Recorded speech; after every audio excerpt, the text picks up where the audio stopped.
Again good morning. Bharat માતા કી વંદે. તો ભારતીય ચિત્રકળાના વર્ગીકરણ થાય છે. જે રીતે દરેક બાબતનું જો વર્ગીકરણ દરેક બાબતનું જોવા મળે છે. એક ભીંત ચિત્રકળા છે, એક લઘુ ચિત્રકળા છે. એક દિવાલ પર ચિત્ર કરવામાં આવે છે જે મોટું હોય છે, જ્યારે લઘુ ચિત્ર કોઈ પણ વસ્તુ પર, કાગળ પર, કાપડ પર, કોઈ પણ પૃષ્ઠ પર, કોઈ પણ જગ્યાએ લઘુ ચિત્ર દોરાઈ શકે છે. એટલે આ બે પ્રણાલી છે. સૌથી વધારે પરીક્ષામાં પૂછાય કઈ, તો એક ભીંત ચિત્રમાં પૂછાય, તો ભીંત ચિત્રમાં વિધાનવાળા વધારે પ્રશ્નો પૂછાય. લઘુ ચિત્રમાં ફેક્ચ્યુઅલ ડેટા વધારે પૂછાય. બરાબર. તમને પૂછવામાં આવે કે ભાઈ ફલાણી ગુફામાં કયું ચિત્ર છે, તો એ અજંતા, ઇલોરા વગેરે ગુફાના ચિત્રો પૂછાય છે. ઈસવીસન પૂર્વે 2જી થી 10મી સદીનો સમયગાળો છે એ ભીંત ચિત્રકળાનો. કેમ? તમે જાણો છો કે ઈસવીસન પૂર્વે 3જી, 2જી સદી આ મૌર્યકાળનો સમયગાળો, સમ્રાટ અશોક, ચંદ્રગુપ્ત મૌર્ય વગેરે. તો એ સમયમાં ભગવાન બુદ્ધના જેટલા પણ માનનારા અનુયાયીઓ હતા તેમણે વિહારો અને ચૈત્યોના નિર્માણ થયા. એ સમયમાં ચૈત્ય એટલે કે આસ્થા શ્રદ્ધાનું કેન્દ્ર અને વિહાર એમનું નિવાસ સ્થાન હતું. તો ગુફામાં બે પ્રકારના આપણને સ્થાપત્ય જોવા મળે. હવે જે જગ્યાએ નિવાસ કરતા હતા, સ્વાભાવિક છે કે તમે તમારા ઘરમાં રહેતા હોય, નવરાશનો સમય હોય તો તમે કંઈક ને કંઈક તો કરવાના જ છો. નવરા બેસવું કોઈ પણ વ્યક્તિને ગમે નહીં. ભલે ગમે તેવી શરીરમાં આળસ હોય, પણ એવું નથી કે વ્યક્તિ સૂતો જ રહે. બીમાર વ્યક્તિને પણ થતું હોય કે ક્યારેય હું અહીંયાથી ખાટલામાંથી ઊભો થઈને બહાર ફરવા જાઉં. એમ તમે નવરા બેઠા હતા, તમે વિચારી લો કે પેલા 3 મહિના કોરોનાના તમે શું કર્યું? તમને નવરા બેસી રહેવું ગમ્યું હતું? તમને જેલમાં પૂરી લીધા એવું લાગતું હતું? ચલો બહેનોને આપણે પૂછીએ કે લગભગ યુટ્યુબમાં જોઈને ઘણું બધું નવું ખાવાનું બનાવવાનું શીખ્યા. આઈસ્ક્રીમની દુકાનો બંધ હતી, જાતે જ આઈસ્ક્રીમ બનાવી દીધા. ભલે પછી ખાંડની જગ્યાએ મીઠું પડી ગયું હોય, ખારો તો ખારો પણ બની ગયો સારો.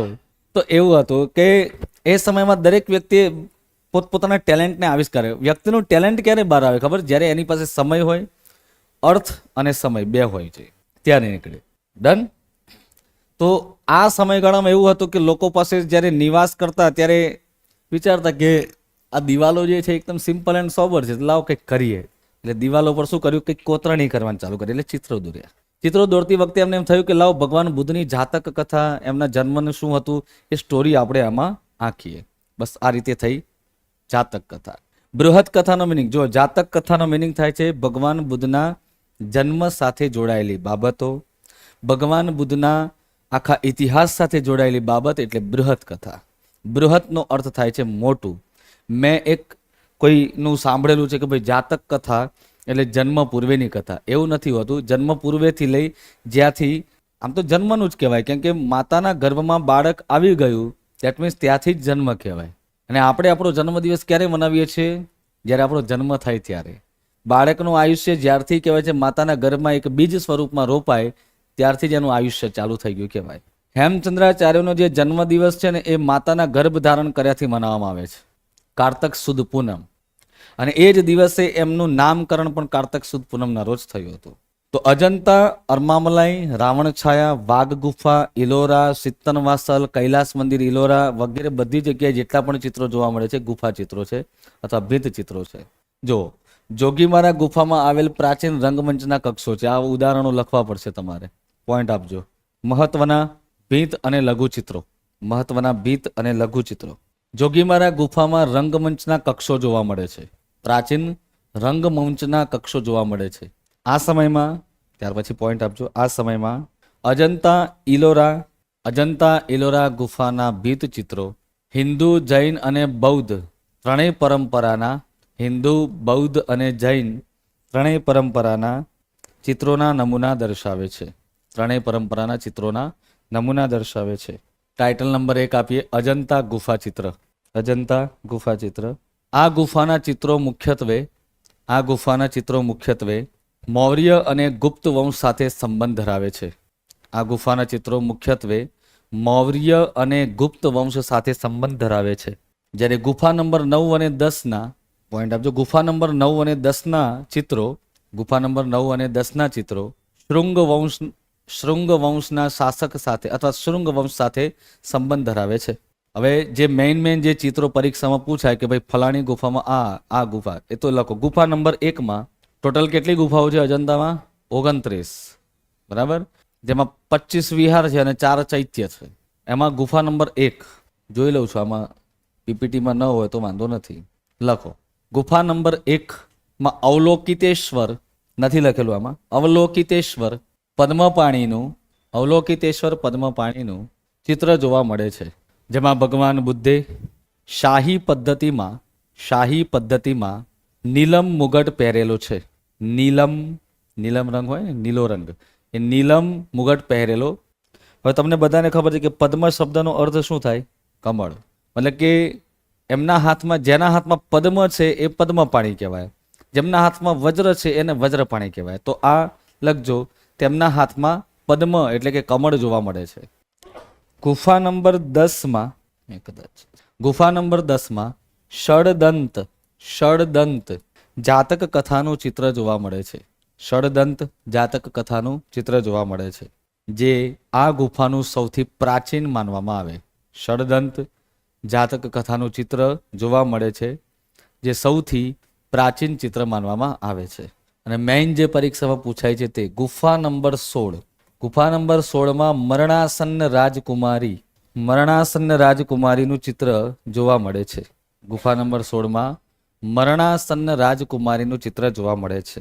ગુફા નંબર 17માં ભગવાન બુદ્ધ પરિવાર સાથે મળતા હોય તેવું ચિત્ર જોવા મળે છે. જો 16 અને 17 માટે એક ટ્રીક બનાવી છે, અને હાલ હમણાં જ મનમાં ટ્રીક બની ગઈ છે. હિન્દુ ધર્મની અંદર કેટલા સંસ્કાર કયા છે? 16મો સંસ્કાર કયો હોય? અંતિમ સંસ્કાર, મરણાસન. યાદ રહી જાય કે નહીં? યાદ રહેશે ને? કે મૃત્યુ પામી જાય એટલે મરણાસન. હવે સમજી લેજો કે 16મો કેવો છે? મરણાસન. 17માં શું થયું? ભગવાન બુદ્ધ કે ભાઈ મહાપરિનિર્વાણ પામે, એવું સમજવાનું. ભગવાન બુદ્ધ પોતાના મા બાપને મળ્યા, પરિવારને મળ્યા. ક્યાં મળ્યા? સ્વર્ગમાં. ગુફા નંબર 17. એની બીજી પણ એક ટ્રીક બનાવી છે 17, કે 17 પે ખતરા. એમને એવું લાગ્યું કે ભાઈ પરિવાર પર ખતરો છે એટલે પરિવારને તરત જઈને મળી ગયા. તો આવી ટ્રીક છે આ બધું, બરાબર. આને પાછું વિવાદમાં ન લેવું. આજકાલનું નેગેટિવ માર્કેટિંગ, ભાઈ હું હંમેશા કહેતો હોઉં છું, નેગેટિવિટી એટલે દરેક જગ્યાએ બસ કીધું એનું કંઈક અલગ જ કરે. એટલે આ તો યાદ રાખવા માટે કે તમારા સબકોન્શિયસ માઇન્ડમાં એક જ હવે થઈ ગયું ને, 16મો સંસ્કાર એટલે અંતિમ મૃત્યુ સંસ્કાર. મૃત્યુ પરથી યાદ રાખવાનું મરણાસન્ન રાજકુમારી. અને 2 ટ્રીક બીજી બને છે કે મૃત્યુ પામ્યા પછી વ્યક્તિ સ્વર્ગમાં પોતાના પરિવારને મળશે. ચાલો, આજે માનો કે હું એમ કહું કે ભાઈ મારા મધર ફાધર નથી અને હું ત્યાં એમને જઈને મળીશ, તો ક્યારે? મારો અંતિમ સંસ્કાર પૂરો થાય પછી 17મો નંબર સ્વર્ગનો, 16મો સંસ્કાર સ્મશાનમાં, 17મો નંબર સ્વર્ગમાં. એટલે 17મો નંબર એટલે 17મી ગુફા. અથવા એવું યાદ રાખો કે 17 પે ખતરા, મારા પરિવાર પર ખતરો આવ્યો તો હું જઈને મળી આવ્યો. 17 નંબર. ડન. આગળ હવે અહીંયા આપણે એક ચિત્ર જોયું, ફ્રેસ્કો ચિત્ર, બરાબર. ફ્રેસ્કો ચિત્ર એટલે કેવું હોય? ભીના પ્લાસ્ટર પર કરવામાં આવે. પણ બીજી એક ચિત્ર એ પણ મળે છે કે જેને ટેમ્પેરા કહેવાય. તો ટેમ્પેરા એટલે શું? તો સૂકા પ્લાસ્ટર પર કરવામાં આવતું ચિત્ર એ ટેમ્પેરા કહેવાય. લખજો. જો ભીના પ્લાસ્ટર પર કરવામાં આવે એવું જોડે લખશો તો તમને વધારે આઈડિયા રહેશે. કે ભીના પ્લાસ્ટર પર કરવામાં આવે તો ફ્રેસ્કો, અને સૂકા પ્લાસ્ટર પર કરવામાં આવે તો ટેમ્પેરા. એની પણ એક ટ્રીક હમણાં બની ગઈ છે. હું તો શબ્દ પરથી ટ્રીક બનાવી દઉં છું. ફ્રેસ્કો પરથી યાદ રાખવાનું કે ફિસલાઈ ગયો. વ્યક્તિ ફિસલાઈ ક્યારે જાય? ભીનું હોય ત્યારે, બરોબર. વ્યક્તિ ફિસલાઈ ક્યારે જાય? લપસી ક્યારે જાય? ભીનું હોય ત્યારે. મેં ફિસલ ગયા ક્યોંકि પ્લાસ્ટર ભીના થા. થોડુંક આપણે રૂપાણી જેવું વાપરવું પડે હિન્દી. હવે ટેમ્પેરા પરથી યાદ રાખવાનું કે ટેમ્પરેચર વધારે હોય, હાઈ, તો શું થાય? કોઈ પણ વસ્તુ સુકાઈ જાય. બસ આવી ટ્રીકો તમે પણ જાતે બનાવી શકો છો.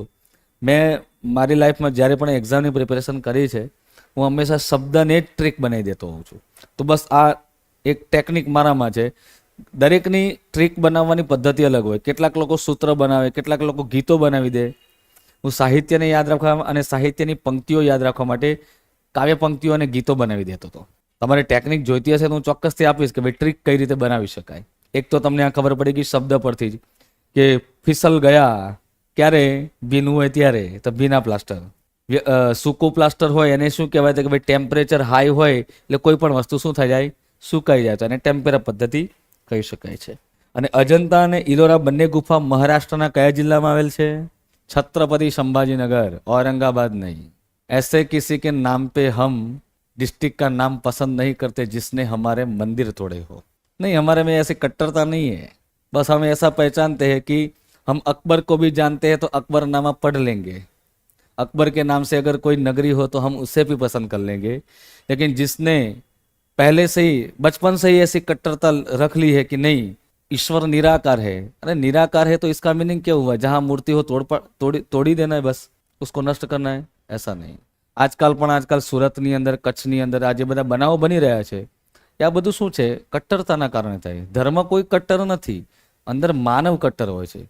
માનવ જ્યાં સુધી કટ્ટરતામાંથી બહાર નહીં નીકળે ને ત્યાં સુધી આ દુનિયાનો અંત નિશ્ચિત છે।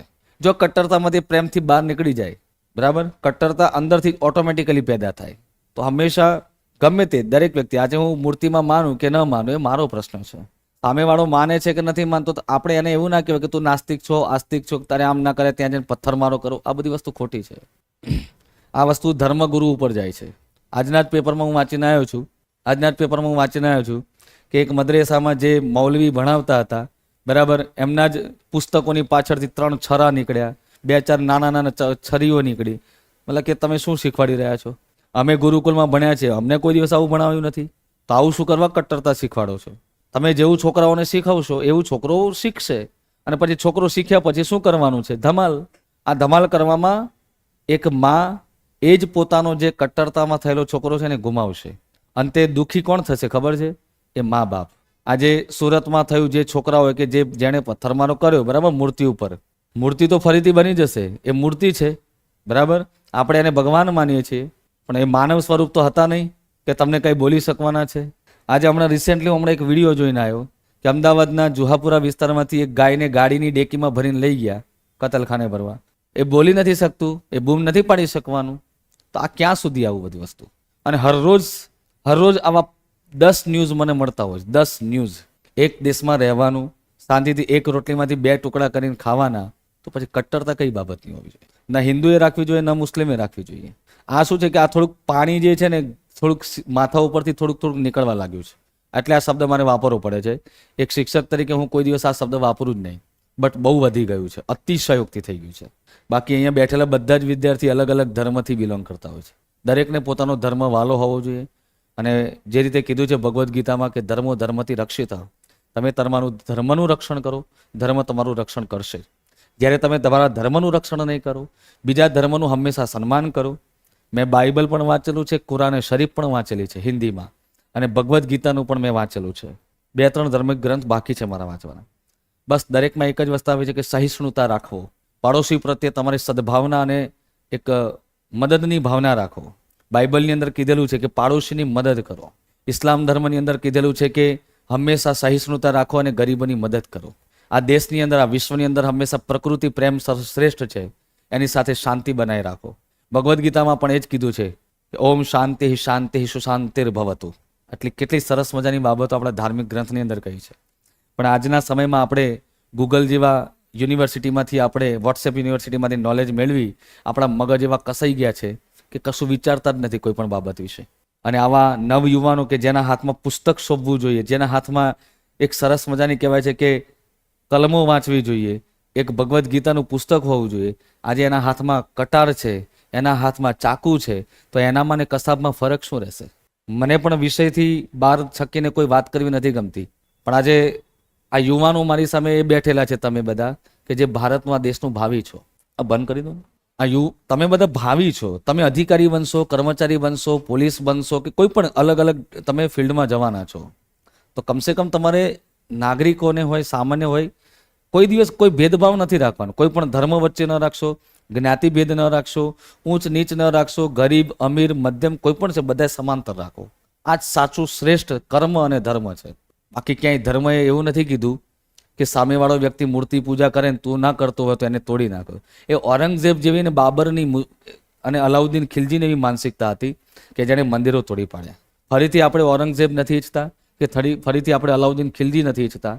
આ દેશની અંદર આપણે અબ્દુલ કલામ ઈચ્છીએ છીએ, આ દેશની અંદર એક સારા સ્વામી વિવેકાનંદ ઈચ્છીએ છીએ, બસ બીજું કંઈ ઈચ્છતા નથી। શાંતિથી જીવવું છે અને શાંતિથી જીવવા દો, ખાઓ અને ખાવા દો, પાણી પીવો અને પાણી પીવા દો, જળને બચાવો, જળને બચાવવા દો, વૃક્ષને વાવો અને વૃક્ષને વાવવા દો। આ જ આપણું સૌથી શ્રેષ્ઠ કર્મ છે. બાકી આ બધું લઈને ક્યાંય નથી જવાના. બરાબર. सारा संतों कही गया है कि खाली हाथ आए थे और खाली हाथ जाएंगे, क्या लेके आए थे और क्या लेके जाएंगे. चंद दिनों की खुशी है, खुश मिजाज हो जाओ, क्या पता फिर ऐसा समय मिलेगा या ना मिलेगा. મસ્ત મજાનું આપણે જિંદગી મળી છે યાર, મસ્તી જીવો, મોજ કરો. હા, બીજું કઈ શું છે? તમને શું જોઈએ? શાંતિ જોઈએ છે ને. આ દુનિયાની અંદર શાંતિ જ નથી મળતી. કેમ? મેં પહેલા જ હમણાં પેલી સ્વિટ્ઝરલેન્ડ વાત કરી, એવું છે યાર. મસ્ત રીતે જીવો, મજા છે યાર. કેટલી ભગવાને ईश्वर को, अल्लाह को, ईसु को, बराबर છે, ગુરુ ગોવિંદ સિંહ કો, ગુરુ નાનક કો, જે પણ છે બધા એક જ છે. ક્યાંય આપણને દેખાડો નથી આપ્યો એમણે એ બનાવ્યું છે કે તમારા હૃદયની અંદર હું છું અને તમારા હૃદયની અંદર ત્યારે હું જીવંત છું જ્યારે તમારી માનવતા જીવંત છે. ભલે હું નિરાકાર સ્વરૂપે કે સાકાર સ્વરૂપે હોઉં. સાકાર સ્વરૂપ તો ખાલી તમને દેખાડવા માટે છું. આજે ગણપતિજીને પુરાણોની અંદર ક્યાંય એવું નથી, ઋગ્વેદ કાળમાં જોઈ લો, ક્યાંય મૂર્તિ પૂજા નથી. મનુષ્ય મૂર્તિ એટલા માટે બનાવે કે ભગવાનમય થઈ શકે, એટલા માટે આપણે મૂર્તિ બનાવી છે. પણ આ સમય છે ભાઈ, લોકો ફરીથી ઋગ્વેદ તરફ વળવાના જ છે. અત્યારે લોકોને શું થાય છે કે યજ્ઞમાં આપણે તાપ સહન નથી થતો ગરમીમાં, એટલે યજ્ઞ બંધ થવા લાગ્યા, ઓછા થવા લાગ્યા. યજ્ઞની જગ્યાએ બીજા નવા વિકલ્પો શોધવા લાગ્યા. સમય જતા જ થવાનું છે. 10 દિવસના ગણપતિ 5 દિવસ, 5 દિવસના ગણપતિ 3 દિવસ, 3 દિવસના ગણપતિ 1.5 દિવસ, અને લાવીને બીજા તાત્કાલિકમાં કલાકમાં વિસર્જિત કરી દેવું. આ બધી વસ્તુમાં અતિશયોક્તિ એક સમયે સીમા ઉપર પહોંચી જશે ત્યારે તમને એમ ખુદ લાગશે કે મારા ગળા ઉપર ફાંસો છે. ધર્મને કોઈ પણ રીતે નિશાની નથી કરી સાધી શકતો. દરેક ધર્મની અંદર જે ભૂલ છે ને ભૂલને સુધારવી એ જ આપણું સૌથી મોટું કર્મ છે. કોઈ એમ કહેતો હોય કે ધર્મ મોટો કે કર્મ મોટો, અને ઘણા લોકો કહે સાહેબ કર્મ મોટું, તો હું એક જ વસ્તુ કહીશ કે કર્મ પણ તમને ધર્મએ શીખવ્યું છે, એટલે ધર્મથી આગળ કોઈ મોટું છે જ નહીં. મંદિર અને મસ્જિદ, ચર્ચ અને ગુરુદ્વારા એ ધર્મએ બતાવ્યું છે, કર્મએ નથી બતાવ્યું. ધર્મ તમને શીખે છે કે ધર્મ, અર્થ, કામ, મોક્ષ. ધર્મને બચાવવા માટે અર્થ એટલે કે કમાવવું જરૂરી છે, તો તમે નવી સિદ્ધિઓ હાંસલ પ્રાપ્ત કરી શકશો. પછી આવે છે કામ. અર્થ કમાવા માટે ઈચ્છા હોવી જોઈએ. તમને ઈચ્છા છે એટલા માટે તો તમે અહીંયા બેઠા છો, નહીતર ક્યાંય બેઠા બેઠા કંઈક મસાલા ઘસતા હોત, કોકની નિંદા કરતા હોત, આ બધું કરતા હોત. એટલે વિચારીને બધું પગલું ભરવું જોઈએ. જો આ સમયના લોકો પાસે આપણે શીખવા જેવું છે, બૌદ્ધ, જૈન, જેટલા પણ આપણા બધા પૂર્વજો અનુયાયીઓ થઈ ગયા, ઋષિમુનિઓ થઈ ગયા, કે શાંત સમયની અંદર કેટલું સરસ મજાની દુનિયાની વાતો કરીને ગયા આપણા માટે. થોડોક પણ સમય આપણે આ દુનિયાની વાતો અને રહસ્યને જાણવા માટે આપણે ફાળવતા નથી. જો ચિત્રોનો વિષય શું હતો? જાતક કથાઓ, વનસ્પતિ સજાવટ માટે જોવા મળે છે. ગુફાની દિવાલો પર મનુષ્ય અને પશુઓના ચિત્રોની સજાવટ શા માટે છે? કે તમે આજે તમારા ઘરમાં ગયા હોય, ના બેસવાની ખુરશી હોય, ના બેડ હોય, ના સોફો હોય, કંઈ નહીં, અને સાવ ખાલી ખમ ઓરડામાં તમને કેવું લાગે? બસ એવું ખાલી ગુફામાં એમને લાગતું હતું. એટલે આ ચિત્રો દોર્યા એટલે વ્યવસ્થિત પોતાનું આમ ચિંતન મનન કરી શકે. તમે આજે ક્લાસમાં આવો છો તો જોવો છો કે ભાઈ ચલો બેન્ચ છે, આ બાજુ એસી છે, આ બાજુ ઘણા બધા પેલા સ્લોગન્સ લખેલા છે એ જોવા મળે છે. બરાબર. આ બધું જે બેકગ્રાઉન્ડ છે, મજા આવે તમને. આમ તમારું મન જે છે ને, તમારી માનસિકતા સ્થિર થાય. આ જ જગ્યાએ મસ્ત મજાનો કાળો કલર કરી નાખ્યો હોય, આમ રાક્ષસના પેલા આમ હત્યા કરતા ખૂન ખરાબાવાળા ચિત્રો દોર્યા હોય, તમને આવીને એમ ડર લાગે યાર. ક્યાંય હોરર પેલા નથી આજકાલ પેલા ભૂતિયા કુવા, તો એમાં જ નથી આવી ગયા ને એવું લાગે આપણને. ઇલોરા ગુફાની ચિત્રકળા. હવે આ જે ચિત્રો તમે દોરેલા જોશો, બરાબર, તો તમને એમ લાગે કે એ સમયમાં કોઈ વસ્ત્ર પહેરતા જ નહોતા. તો સિંધુ સભ્યતા તમે ભણેલા છો? નથી ભણેલા. એટલે કલ્ચરમાં કે હિસ્ટ્રીમાં ક્યાંક વાંચેલું ખરું? કેટલા લોકોએ સિંધુ સભ્યતા વાંચેલી છે? સરસ. ચિત્રો જોયેલા છે? પેલી નૃત્ય કરતી મહિલાની મૂર્તિ, બરાબર, પછી પેલી મહાદેવીની મૂર્તિ, માતૃદેવીની મૂર્તિ, આ બધી જોઈ છે? ફિલ્મોમાં એ બધું પાછું ઓછું બતાવે, પણ ઓરિજિનલ જોયું છે? તો જોજો, પહેલાના સમયમાં વસ્ત્ર પહેરતા જ નહોતા. ખાલી આટલેથી આટલું જ વસ્ત્ર હોય, શોર્ટ. બહેનો જેને આજે કહે છે શોર્ટ. હવે તમે વિચાર કરો કે ઈસવીસન પૂર્વે 3500ની જે સ્ટ્રેટેજી શૈલી હતી એ આજે જોવા મળે છે. અને પુરુષોમાં પેલે પુરોહિતની દાઢી આજે આજની ફેશન છે. અને આપણે એમ કહીએ છીએ કે ફેશનમાં તો આપણે બાદશાહ છે. કેવી રીતે થાય? બાદશાહ નહીં તો આપણે તો પેલા શું કહેવાય, બાદશાહ, પછી પેલું રાણી, પછી પેલું શું આવે ને પેલું ગુલામ. હા, આપણે તો એ નથી. આપણે પેલા છાપામાં પેલા આવે ને પેલા 2 જોકરના પેલા છાપા, બસ એ છીએ આપણે. તમે હંમેશા જો કોઈ પણ જે ચિત્ર છે એમાં તમે આંખોનું જે ચિત્ર જોશો ને, દરેકની આંખોમાં એક અલગ પ્રકારનો ભાવ જોવા મળશે. જ્યારે તમે રૂબરૂ જશો કોઈ પણ ગુફા ચિત્ર જોવા માટે તો તમને વધુ મજા આવશે. રૂબરૂ નથી જોઈ શકતા તો વિડીયોઝ જોજો, તો તમને જે ગાઈડ હોય, કેમ કે હું અમુક જગ્યાએ ફરેલો છું. હૈદરાબાદ કેટલા લોકો ગયેલા છે? કોઈએ નથી જોયું, તો પછી વાત જ પૂરી. જ્યારે પણ હૈદરાબાદ ટ્રીપ ગોઠવો, ગોલકોંડા કિલ્લો જોઈ આવજો. ગોલકોંડા કિલ્લો ખબર પડી જશે કે પ્રાચીન સમયનું સાયન્સ કેટલું હતું. તો લખો ઇલોરા ગુફાની ચિત્રકળાઓ. ઇલોરા ગુફા ચિત્રકળાઓ. ઇલોરા ગુફાનું બીજું શું નામ છે? ઇલોરાનું ગુફાઓ વેરુલ નામથી પણ ઓળખાય છે. વેરુલ નામથી પણ ઓળખાય છે, જે સહ્યાદ્રી પર્વતમાળા પર વાઘોરા નદી તટ પર આવેલું છે. સહ્યાદ્રી પર્વતમાળા અને વાઘોરા નદી કિનારે આવેલું છે. ગુફા નંબર 16માં ટોટલ અહીંયા કેટલી ગુફા આવેલી છે? તો 34, જેમાં બૌદ્ધ, હિન્દુ અને જૈન ત્રણેય ધર્મનો પ્રભાવ જોવા મળે છે. પણ હું સ્થાપત્યમાં હું લખાવીશ. અત્યારે ખાલી મારે એટલું લખવા, ગુફા નંબર 16 લખો. ગુફા નંબર 16માં આવેલ કૈલાસ મંદિરની દિવાલો પર, ગુફા નંબર 16ના કૈલાસ મંદિરની દિવાલો પર ભીંત ચિત્રો જોવા મળે છે. હવે ભીંત ચિત્રો આવા ચિત્રો નહીં હોય, બરાબર? આવા ચિત્રો નહીં હોય. આ ખાલી ગુફા નંબર 32 અને 33 છે, ઇન્દ્ર સભા અને જગન્નાથ સભા, બરાબર? એનું ચિત્ર આ છે. પણ ગુફા નંબર 16ની ભીંત ચિત્ર જોશો તો એમાં જ કેવા છે? શિલ્પો કંડારેલા છે, તો એને પણ ભીંત ચિત્રો જ કહેવાય, શિલ્પ ચિત્રો. તો લખો એ ગુફા નંબર 16ના કૈલાસ મંદિરની ભીંત ઉપર ચિત્રો આવેલા છે, જેમાં રાવણને કૈલાસ પર્વત હલાવતા બતાયા છે. ઇલોરા ગુફાના ચિત્રોને ધર્મનિરપેક્ષ ચિત્રો કહેવાય છે. ધર્મનિરપેક્ષ ચિત્રો પણ કહી શકાય છે. જો અલગ અલગ છે તમને. ગુફાઓના ખોદકામ વખતે પહેલા આપણને મળ્યા, બીજા તબક્કાના ઈસવીસનની 4થી સદીમાં મળે છે. પ્રથમ ચિત્ર ઉપર ગરુડ ઉપર લક્ષ્મી બેઠેલા વિષ્ણુનું જોવા મળશે. ગુજરાતી શૈલીમાં બનાવેલા શૈવ સાધુઓનું સરઘસ છે. જૈન, બૌદ્ધ અને હિન્દુ ત્રણેય ધર્મનો પ્રભાવ મળે છે. પછી આવે છે બાગ ગુફાની ચિત્રકળા.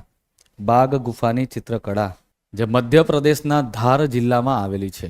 બાગ ગુફા ચિત્રકળા મધ્યપ્રદેશના ધાર જિલ્લામાં આવેલી છે.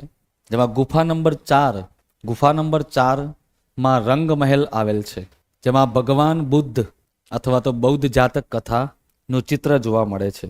પછી આવે છે અરમામલાઈ ગુફા ચિત્રકળા. હવે આ બધા જે છે ને સીધા શોર્ટમાં પૂછાશે જોડકામાં. અરમામલાઈ ગુફા ચિત્રકળા કયા રાજ્યમાં આવેલી છે આવું પૂછાય તો તમિલનાડુ. અરમામલાઈ ગુફા ચિત્રકળા તમિલનાડુ, જેમાં જૈન સંપ્રદાયથી પ્રભાવિત ચિત્રો જોવા મળે છે. જેમાં જૈન સંપ્રદાયના પ્રભાવિત ચિત્રો જોવા મળે છે. તમિલનાડુ આમે જૈન અને હિન્દુઓમાં શૈવ સંપ્રદાયનું સૌથી મોટું હબ કહેવાય છે. ડન. જેમાં એક આ ખાસ લખજો કે એ ચિત્રોમાં ખાસ અષ્ટાધિક પાલકની વાર્તા દર્શાવવામાં આવી છે. અષ્ટાધિક પાલકની વાર્તા દર્શાવી છે. જેનો અષ્ટાધિક પાલકનું એવું થાય છે કે 8 અને 1 ઓમ 9 નમો મંત્ર, ઓમ નમો હરિહંતાણમ નમ સિદ્ધાણમ જે મંત્ર છે એને આખું અલગ અલગ ખૂણાની અંદર બેસાડીને અને દોરવામાં આવેલું ચિત્ર છે. પછી આવે છે બાદામી ગુફા મંદિર કર્ણાટક. બાદામી ગુફા મંદિર કર્ણાટક. આમાં લગભગ કોઈ ચિત્ર લખો પોઈન્ટ આપીને. અહીંના મંદિરની ભીંત પર હંસ પર બેઠેલા ચતુર્મુખ બ્રહ્માજીનું ચિત્ર તેમજ ફરીથી બોલું છું. દિવાલ પર હંસ પર બેઠેલા ચતુર્મુખ બ્રહ્માજી તેમજ વિરહ પામેલી નાયિકાના ચિત્રો જોવા મળે છે. જો શબ્દ ના લાગે, ન સમજાય મને કહેજો, હું બોર્ડ ઉપર લખી લઈશ. વિરહ પામેલી નાયિકાના ચિત્રો જોવા મળે છે. બરોબર. આ વિરહ પામેલી નાયિકા એટલે શું હોય બેનો? આ તો નાયિકા શબ્દ છે એટલે મારે તમને જ પૂછવું પડે ને. કે પુરુષોને વિરહ ના હોય. કેમ ન હોય? ચલો સાયન્સ ભણેલા સ્ટુડન્ટ મને જવાબ આપે. પુરુષોને વિરહતાનો અનુભવ કેમ બહુ ઓછો થાય છે, સ્ત્રીઓમાં કેમ વધુ? શીખવાડવામાં પહેલેથી એવું આવ્યું છે તો કંઈક તો કારણ હશે ને કે જે પહેલેથી એ જ શીખવાડવામાં આવ્યું છે. હું તમને લોજિકની દુનિયામાં બહુ આગળ લઈ જવાનો છું. ભલે મારો વિષય કલ્ચર છે, પણ હું એવું માનું છું કે વિદ્યાર્થીને એક અવસર મળે છે કંઈક શીખવાનો, અને એને નવીનતમ શીખવાનો બહુ ઉત્સાહ છે જ. પણ પરીક્ષામાં એટલો રચોપચો થઈ ગયો, પતી ગયું પછી બધું. લોકો 50 60 વર્ષ પછી પણ અમુક ક્લાસ કરવા જતા હોય શીખવા માટે. હું એક જગ્યાએ વાસ્તુશાસ્ત્ર મારું ડિપ્લોમા ચાલુ છે હાલ અત્યારે, ત્યાં 62 વર્ષના એક કાકા વિચાર કરો આવે છે ભણવા અને પરીક્ષા આપવા માટે. એ કે બસ મને શોખ છે, બહુ ઓછું કમાય છે, પણ મેં એમની પાસે એક જિંદાદિલી શીખી છે કે 15,000 કંઈક એમને પેલું પેન્શન આવે છે કશાકનું. એ એમનું વાઈફ બહુ એકદમ ખુશ રહે. મેં એમના મોઢા ઉપર કોઈ દિવસ ગુસ્સો નહીં, નારાજગી નથી જોઈ. હું વિચારું છું કે આ વ્યક્તિ ખુશ કેમ ના રહે છે. એટલે 2-3 વખત હું એમની સાથે રહ્યો. એમને મેં કીધું ચલો આપણે જવું છે. મેં કીધું તમે જો કે મેં કીધું નાસ્તો નહીં કરો, મેં કીધું પાણીપુરી નહીં ખાવ. અરે કે શું ના ખાવ, પિઝા ખાઈએ છીએ અમે તો કે. મેં કીધું યાર આ તો જોરદાર છે. ઘણી વખત આપણે વિચાર્યું એના કરતાં કંઈ અલગ જ હોય. એટલે મેં કીધું સારું ચલો. અને જેમ યંગ જનરેશન વાળા જે રીતે ખાતા હોય ને કે થોડું થોડું પેલું નાખજો, આમ નાખજો, તેમ ગજબ છે આ વ્યક્તિ. લોકો તમે જે આજે 4 દિવાલની વચ્ચે જે શીખો છો ને એ ઔપચારિક નોલેજ છે. જ્યારે બહાર જ્યારે જશો ને ત્યારે અનૌપચારિક જે તમને નોલેજ મળે છે ને એ ગજબ હોય છે. એ તમને ભાવનાઓમાં લઈ જાય છે. મેઇન પ્રશ્ન આપણો એ છે કે કેમ સ્ત્રીઓ જ વિરહનો અનુભવ કરે છે. મેન્સ પર્સપેક્ટિવ તમારા મૌલિક વિચારો સારા છે, કાલ્પનિક જે હોવી જોઈએ ને વિચારો એ પણ છે. એટલે મહેનત કરતા રહેજો. જો અમુક વિદ્યાર્થીનું ટેલેન્ટ જોઈ શકું છું, એવું નથી કે બધામાં નથી, પણ કોઈક ફ્રેશર્સ હોય, કોઈક ફર્સ્ટ ટાઈમ પ્રિપરેશન કરતું હોય, કોઈએ થોડું ઘણું વાંચ્યું છે અને અમુક જગ્યાનો પણ પ્રભાવ હોય છે. બરાબર, જગ્યાનો હું તમને કહી દઉં, આમાં કોઈ પ્રાંતવાદ નથી, પણ સૌરાષ્ટ્રની અને કચ્છની જે ભૂમિ છે ને એમાં એ જે ભૂમિ ઉપર રહેલો જે વ્યક્તિ છે ને એ કાલ્પનિક દુનિયામાં રચેલો છે. જેમ કે સૌરાષ્ટ્રની વાત કરું તો અત્યાર સુધી રાજા રજવાડાનો ઇતિહાસ બહુ મોટો રહેલો છે. એટલે એનો પ્રભાવ એ ડીએનએમાં રહે. એ ધરતીના એ જમીનનું ડીએનએ છે. બરાબર. જો આ બાજુ જોવા જઈએ આપણે દક્ષિણ ગુજરાત બાજુ, એ બાજુ તો સૌથી વધારે શું થયું છે ખબર છે? પ્રકોપ બહુ સહન કર્યો છે. અંગ્રેજોનું સૌથી વધારે સરમુખ અત્યારે શાહી શાસન છે ને દક્ષિણ ગુજરાત, મધ્ય ગુજરાત એ બાજુ બહુ સહન કરેલું છે. એટલે એ લોકો કાયસ શરીરથી છે ને મજબૂત બની ગયેલા છે. એમની ઉપર તમે ગમે તેટલો અત્યાચાર કરશો ને એ સહન કરવાની એનામાં ક્ષમતા છે. આ બાજુ ઉત્તર ગુજરાત બાજુ જશો તો ઉત્તર ગુજરાત બાજુ કેવું છે કે યુદ્ધોમાં બહુ સંકળાયેલા છે. સોલંકી શાસન, મોહમ્મદ ગઝનીનું આક્રમણ, ત્યાંથી જ શરૂ થયેલું આક્રમણ, એટલે છેક સુધી અહીંયા સહન કરેલું હોય. એટલે તમે બનાસકાંઠા, મહેસાણા, સાબરકાંઠા આ બધાની બોલી કેમ તમને તોછડી લાગે? જેનું કારણ જ એ છે કે એ લોકો પહેલાંથી જ એ ટેવાઈ ગયા છે.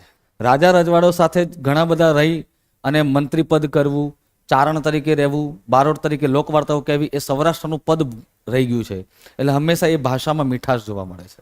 આ બધું મેં આ દુનિયાને છે ને હંમેશા મેં કાલ્પનિક રીતે અને ઓબ્ઝર્વેશનથી હું શીખ્યો છું. આજે કદાચ ઘણાને ગઈકાલે લગભગ તમે આવ્યા હતા ને બેન, મે બી, તો આજે કદાચ મારું જે ભણાવવાની જે પદ્ધતિ છે એ કેમ ગમતી હોય છે ઘણાને, તો એનું કારણ જ એક છે કે હું હંમેશા કોઈ પણ ફેક્ચ્યુઅલ ડેટા છે ને એને તમારા એક્ઝામ્પલ સાથે, વર્તમાન સ્થિતિ સાથે હું જોડી દઉં છું એને.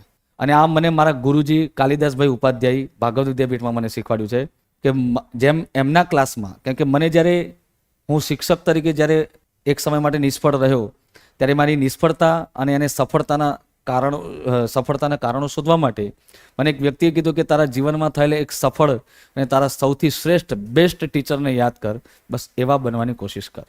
અને મેં એમને યાદ કર્યા. એ એવા ટીચર હતા કે એના ક્લાસમાં એક પણ વિદ્યાર્થી ઠોઠ ના હોય. આ શબ્દ જે વાપરે ને ઠોઠ, એ ના હોય. મેં હમણાં શું કીધું કે આમાં કોઈ ઠોઠ નથી, કોઈ હોશિયાર નથી, બસ કેટલાકમાં કાલ્પનિક છે, બસ કેટલાકમાં વિકસાવવાની છે. જેમ નિબંધ માટે નર્મદે કહ્યું કે નિબંધ લખવી એ જેવી તેવી વાત નથી, એ કળા છે અને જે દરેકનામાં નથી હોતી. બસ આ એવું છે. એટલે તમે બહુ આગળ વધી શકશો. બરાબર. ઘણા બધા વિદ્યાર્થી એવા છે. એટલે હું હંમેશા તમને ક્યાંય પ્રશ્ન લાગતો હોય મને રૂબરૂ આવશો, મને બી ગમશે. તમારી માટે 10 મિનિટ નહીં, કલાક પણ કાઢીશ ને તો મને એવું નહીં લાગે કે મેં મારા પરિવારને નહીં અને વિદ્યાર્થી પાછળ ટાઈમ વેડફી નહીં. મને એવું લાગશે કે ચાલો કંઈક કલાકમાં મને કંઈક પ્રાપ્ત થયું, અથવા તો મેં કોઈકને વિદ્યાનું દાન કર્યું. વિદ્યા ધનમ સર્વધન પ્રધાનમ, આ સૂક્તિ મુજબ હું ચાલું છું. વાત આવે વિરહતાની, તેનું કારણ એ છે કે સાયન્ટિફિકલી કહું કે આપણા આખા વિશ્વમાં તમે જોશો ને કે વિધુર પુરુષની કમ્પેરમાં વિધવા સ્ત્રીઓની સંખ્યા વધારે છે. કેમ? રાઈટ. અંદર ને અંદર પોતાની જવાબદારી વધારે કોના ઉપર હોય? પુરુષ પર. એટલે પુરુષનું આયુષ્ય ધીરે ધીરે ઓછું થાય. તમે જવાબદારી મુક્ત જીવન, આ પેલા 62 વર્ષના કાકા પાસે મેં શીખી લીધું. હું પણ ટેન્શન લઈને ફરતો કે મારે આવતીકાલે વિદ્યાર્થીઓને ભણાવવાનું છે, કંઈક નવીનતમ પ્રેઝન્ટેશન શું લઈને જવું. પછી આ બધું વિચારીને જતો ને એના કરતાં બેટર છે કે હું જેવો છું એવો ત્યાં જાઉં. જે મૌલિક વિચારો છે ને ડાયરેક્ટલી વિકસશે. પણ હા, કન્ટેન્ટની પૂર્વ તૈયારી હોય કે મારે શું પીરસવાનું છે 3 કલાકની અંદર. એ મારો એક આખો ડાયાગ્રામ રેડી હોય. ક્યાંક 19-20 થઈ શકે, કોઈ ડિસ્કસ કોઈ બાબત ઉપર વધી જાય તો. વિધુર પુરુષની સંખ્યા ઓછી છે, વિધવા સ્ત્રીઓની સંખ્યા વધારે. કે પુરુષ કરતાં સ્ત્રીનું આયુષ્ય વધારે હોય છે. કેમ હોય છે બોલો? Very good. હજી પણ બીજા રીઝનો છે. બહેનો રોજ કાર્યશીલ હોય છે. પુરુષોનું જીવન કાં તો ચાલતું કાં તો બેઠાડું છે. પુરુષો કોઈ દિવસ આમાં વેલણ લઈને રોટલી વણે છે, બહેનો રોજ વણે છે, એટલે એક્યુપંચર ડેલી થાય છે. બંધ ન કરતા, પેલું રોટી મેકર લાવતા નહીં, એનાથી તમારું આયુષ્ય ઓછું થઈ જશે. હવે પોતા પેલા ઊભા આવી ગયા, નીચે બેસીને કરતા તો આમ પોતું થતું, પછી આમ લાંબા થાય, ઓટોમેટિક ઝીરો ફિગર બની જ જતી. અને આજે વળી ઝીરો ફિગર માટે વળી પેલા જીમમાં જાય. આ બધી વસ્તુ જુઓ, ઘણી બધી વસ્તુ છે. પછી આપણે એમ કહીએ કે આપણા ગરડાઓ, તો કહેવાય જ નહીં યાર, ગરડા જ ગાડા વાળે. ઘણું બધું આવું શીખવા જેવું છે. ક્યારેક સમય લઈને મારી પાસે પર્સનલ આવજો, તમને આવી અખૂટ માહિતી હું આપીશ. આ તો શું છે કે મારે એક થોડુંક મર્યાદા નડી જાય છે કે મારે કલ્ચર અને મારો ચિત્રકળાનો જે ટોપિક છે એમાં હું સીમિત રહી જાઉં છું એટલા માટે, બરાબર. પણ હવે જો બાદામી ગુફા મંદિરની વાત કરીએ તો ભીંતો ઉપર આપણને જે ચિત્રો મળે, એટલે એવું ના સમજતા કે દોરેલું હોય, આવું ઉપસેલા શિલ્પ ચિત્રો હોય. બહેનો આજકાલ પેલી એડીવાળા પેલા ચપ્પલ પહેરે, આપણે શું કહેવાય, હીલવાળા. ચાલો, આ હીલ વાળા ચપ્પલનો આવિષ્કાર ક્યારથી થયો? હોયસાલેશ્વર મંદિરના સમૂહોની ભીત ઉપર જોઈ આવજો. 12મી સદીનું એક શિલ્પ છે જેમાં સૌથી આટલી ઊંચી હીલવાળા ચપ્પલ પહેરેલી એક સ્ત્રીનું ચિત્ર છે. AK-56 તો અત્યારે આવી, બાકી AK-47 અત્યારે આવી. AK-52 નામની કહેવાય છે કે મિસાઇલનો ઉચ્ચારણ કહેવાય છે કે શિલ્પ ચિત્ર આજથી ઈસવીસનની 8મી સદીનું છે, ભીતની દિવાલો ઉપર. વાત કરીએ તો આ તો અત્યારે હવે પેલું આવી ગયું, બેબી ટેસ્ટ ટ્યુબ દ્વારા બાળકનો જન્મ, કે બાળક પોતાના ગર્ભમાં નહીં પરંતુ બહાર પણ કહેવાય છે બાળકને જન્મ આપી શકે છે અને ઉછેરી શકે છે. તો ગાંધારીએ 100 પુત્રોનો જન્મ કઈ રીતે આપ્યો એ પણ વિચારો. પુરાણો અને મહાકાવ્યો પરથી આપણને એટલો બધો ગર્વ છે, તો કમસે કમ એ વિશે વિચારવાનું પણ રાખશો. જેના માટે એક બ્રોશર પણ આવ્યું હતું જ્યારે દિલ્હીમાં G20 સમિટનું આયોજન થયું, ત્યારે એ વખતે એક આખું બ્રોશર હતું કે we are India and this is a real Indian history, એ ઉપરથી. બાદામી કલ્યાણ જે છે, બાદામી કલ્યાણી ગુફા મંદિર, ત્યાં ચાલુક્ય શાસકોનો સમય રહેલો છે. આ એ જ ચાલુક્ય શાસકો છે જેમણે સૌ પ્રથમ ઐહોલ નામની પહાડી પરથી, ઐહોલ કર્ણાટકમાં આવેલું છે, ત્યાંની પહાડી પરથી એક નટરાજની શિવ મૂર્તિ બનાવી હતી પથ્થરમાંથી. પણ એટલી બધી દેખાવમાં સુંદર ન હોવાથી એ પછી આવેલા જે ચોલ શાસકો હતા તેમણે આ નટરાજની શિવ મૂર્તિને કાશ્યમાં પરિવર્તિત કરી અને સુંદર મજાની મૂર્તિ ચોલ શાસકોએ બનાવી હતી.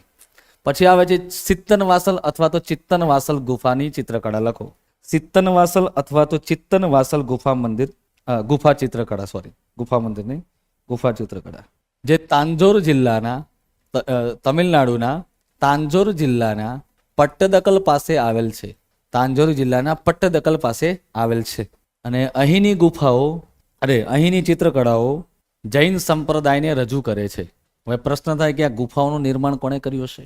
તો લખો, સૌપ્રથમ તમિલનાડુમાં બાંધકામ કરવાની શરૂઆત કોણે કરી? પલ્લવોએ. લખો, આ ગુફાઓનું નિર્માણ પલ્લવ શાસક મહેન્દ્રવર્મન પ્રથમે કરી હતી. આ ગુફાઓનું નિર્માણ પલ્લવ શાસક મહેન્દ્રવર્મન પ્રથમે કરી હતી. ત્યારબાદ પાંડ્ય શાસકોએ અથવા તો પાંડ્ય રાજાઓએ અહીં આવેલા મંદિરોનો જીર્ણોદ્ધાર પણ કરાવ્યો હતો. એનું એક મેઇન જે ચિત્ર છે ને એ આ છે. કમળમાં ઉછળતું બાળક એનું મેઇન ચિત્ર છે, લખેલું જશે, જો છે ને અહીં એનું મેઇન ચિત્ર છે. લખો, કમલવન અને તળાવમાં ઉગેલું કમળનું ફૂલ. કમલવન અને તળાવમાં ઉગેલું કમળનું ફૂલ મુખ્ય છે. રાવણ છાયા પથ્થરના અથવા તો રાવણ છાયા પથ્થરની ચિત્રકળાઓ એવું પણ લખી શકો, અથવા સીધી લાઈનમાં એવું લખો, રાવણ છાયા ગુફા ચિત્રો. રાવણ છાયા ગુફા ચિત્રો જે ઓડિશાના ક્યોંઝર જિલ્લામાં આવેલું છે. અહીંથી 7મી સદીના ગુફા ચિત્રો મળી આવ્યા છે. અહીંથી 7મી સદીના ચિત્રો મળી આવ્યા છે, જેમાં રાજાની શાહી સવારી કે જુલુસ સૌથી શ્રેષ્ઠ ચિત્ર છે. રાજાની શાહી સવારી કે જુલુસનું શ્રેષ્ઠ ચિત્ર છે. લેપાક્ષી મંદિર ચિત્રકળા. લેપાક્ષી મંદિર ચિત્રકળા. આ મંદિર વિજયનગર શાસક, કોઈને ખબર છે કોણે બંધાવેલું આ મંદિર? વિજયનગર શાસક કૃષ્ણદેવ રાય ઉર્ફે, એને બીજું શું કહેવાય છે? કૃષ્ણદેવ રાય ઉર્ફે બુક્કા રાય. બુક્કા મારો છો ને, એ બુક્કા રાય. અને કૃષ્ણદેવ રાય પણ કહે છે અને બુક્કા રાય પણ કહે છે. ના સમયમાં બનેલું છે. હવે આ મંદિરની ચિત્રકળાઓ તો છે જ, પણ મેઇન લખો, આ મંદિર વિશે પરીક્ષામાં પૂછાય છે. આ મંદિરને હેંગિંગ પિલર ટેમ્પલ પણ કહે છે. હેંગિંગ પિલર ટેમ્પલ ઇંગ્લિશમાં છે, ચલો લખું છું અહીંયા. હેંગિંગ પિલર ટેમ્પલ એવું કહેવાય છે કે અહીંયા મંદિરનો એક સ્તંભ એવો છે કે જેની નીચે તમે આખું કપડું કાઢી લો ને તો એ કંઈ નહીં, એ તરતા સ્તંભો છે જેની ઉપર આ મંદિર છે. આને ચકાસવા માટે કેટલાક અંગ્રેજ અધિકારીઓ કહેવાય છે કે આ મંદિરને તોડવા માટે શું કર્યું, સ્તંભ આમ તોડ્યો તો સ્તંભ તોડ્યો તો શું થયું, મંદિર પડ્યું જ નહીં. અને બીજો સ્તંભ તોડ્યો, ત્રીજો તોડ્યો, ઘણા બધા સ્તંભો તોડી નાખ્યા પણ થયું જ નહીં કંઈ, હજી પણ એ ઝૂલતા છે સ્તંભ. એની નીચેથી કહેવાય છે કે જે જમીન છે, જમીનનું જે તળિયું છે, તળિયું અને જે પિલર જે છે ને એની વચ્ચે આટલી જગ્યા છે, આખું એક કપડું આમ તમે આમ કાઢી લો ને તો એ નીકળી જાય. એટલા માટે એને હેંગિંગ પિલર ટેમ્પલ નામ આપેલું છે. લખો, આ મંદિર આંધ્રપ્રદેશના અનંતપુર જિલ્લામાં આવેલું છે. આંધ્રપ્રદેશના અનંતપુર જિલ્લામાં આવેલું છે. હવે અહીંયા તમે જોઈ શકો છો મેન કે આ ભગવાન કોને સમર્પિત હશે, લેપાક્ષી મંદિર. શું લખ્યું છે,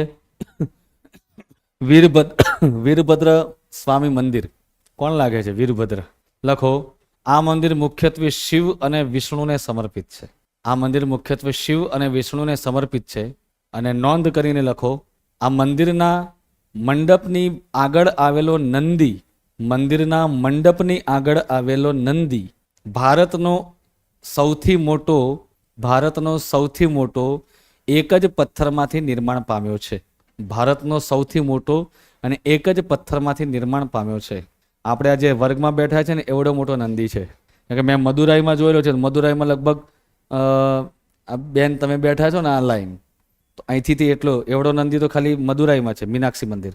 અને લેપાક્ષીમાં સૌથી મોટો નંદી છે. દ્રવિડ સ્થાપત્યની શૈલીમાં કેવું છે કે મંદિરના મંડપની બહાર હોય નંદી વાહન, જ્યારે આપણે નાગરમાં અંદર હોય. એ સ્થાપત્યમાં પણ આપણે શીખશું. આગળ વધીએ. જોગીમારા ગુફાની ચિત્રકળા. જોગીમારા ગુફાની ચિત્રકળા જો તમે દેખો છો ઉપસેલી, બસ જોગીમારા ગુફાની ચિત્રકળા ક્યાં આવેલી છે, છત્તીસગઢ રાજ્ય. લખતા રહેજો, જોગીમારા ગુફાની ચિત્રકળા છત્તીસગઢ, જ્યાંથી બ્રાહ્મી લિપિમાં ચિત્રો મળી આવ્યા છે. બ્રાહ્મી લિપિમાં ચિત્રો તેમજ પ્રેમ કહાની ઇન બ્રેકેટ લવ સ્ટોરી ના શિલાલેખ પણ મળી આવ્યા છે. આ એકમાત્ર છે ને એટલા માટે લખવું પડે હો, કારણ કે પરીક્ષામાં પૂછનાર વ્યક્તિ જે હોય ને એ આજની અપડેટેડ જનરેશનના માઇન્ડને શું કહેવાય કે આમ શું કહેવાય રીડ કરીને પછી પ્રશ્ન પૂછતા હોય. આજકાલની જનરેશન તો આમાં જ વ્યસ્ત છે. કિશનભાઈ અહીંયા એક પ્રશ્ન લાઈવમાં કયો છે કે કૃષ્ણદેવરાય એટલે આંધ્રના ભોજ કહેવાય, રાજા ભોજ. વાત સાચી છે, એવું લખવું હોય તો લખી શકો છો. આંધ્રપ્રદેશના રાજા ભોજ કહેવાતા, જેમ માળવાના રાજા ભોજ, આપણા ગુજરાતના રાજા ભોજ કોણ કહેવાતું, ભીમદેવ પ્રથમ, સિદ્ધરાજ જયસિંહ. ભીમદેવ પ્રથમ ને સિદ્ધરાજ જયસિંહ. હવે લઘુ ચિત્રકળાની શરૂઆત થાય છે, તો ટાઇટલ આપો લઘુ ચિત્રકળા. આ ચિત્રકળાની શરૂઆત 9મી થી 11મી સદી વચ્ચે થઈ હતી. પોઈન્ટ આપજો. પ્રારંભિક લઘુચિત્રો તાડનું વૃક્ષ આવે ને, તાડના, નારિયેળીના, કેળના વગેરે વનસ્પતિના પાનનો ઉપયોગ કરી દોરવામાં આવતા હતા. જો પાનની શોધ ન થઈ હોત ને ચિત્ર ન દોરાયો તો આજે આપણી પાસે કાગળ ન હોત. ત્યારબાદ કાગળની શોધ થઈ. લખો, ત્યારબાદ કાગળની થયેલી શોધ બાદ કાગળ પર આ ચિત્રો દોરાવા લાગ્યા. આ એક આખી હનુમાન ચાલીસા છે લઘુ ચિત્ર પર. જોઈ શકો છો, ચિત્ર પણ દોરેલું છે, નીચે હનુમાન ચાલીસા પણ લખેલી છે. તો બસ આ રીતે લઘુ ચિત્રોની શરૂઆત થઈ ગઈ હતી. લઘુ ચિત્રકળાની અંદર પહેલી આવે છે પાલ શૈલી. આ ચિત્રકળા પાલ રાજાઓના સમયમાં ઇન બ્રેકેટ લખો 750 થી 1150 એટલે 8મી થી 12મી સદી, 750 થી 1150, 8મી થી 12મી સદી વચ્ચે બંગાળ, નેપાળ, બિહાર તેમજ તિબેટ જેવા પ્રદેશોમાં, તિબેટિયન છે ને, તેમજ તિબેટ જેવા પ્રદેશોમાં આ શૈલીનો વિકાસ થયો હતો. પછી પોઈન્ટ આપીને લખો કે આ ચિત્ર પાંડુલિપિ સ્વરૂપે તાડપત્ર કે